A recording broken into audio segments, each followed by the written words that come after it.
Қазақтың ұлттық тәттісі жент дайындаймыз. Сары май, талқан және де сахарная пудра. Ең алдымен талқанымызды ыдысымызға салып, оның үстіне сахарная пудрамызды салып, жақсылап араластырып аламыз. Осы массамыздың үстіне ерітілген сары майымызды екі бөлікке бөліп қосамыз. Жақсылап араластырамыз.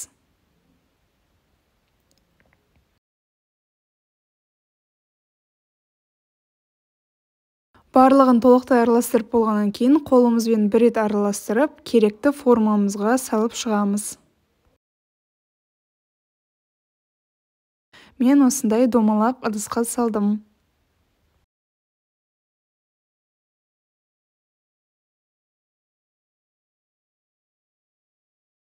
Екеуін осындай ыдысқа салып, қалғанын қолмен ездім. Құрт сияқты қылып жасадым.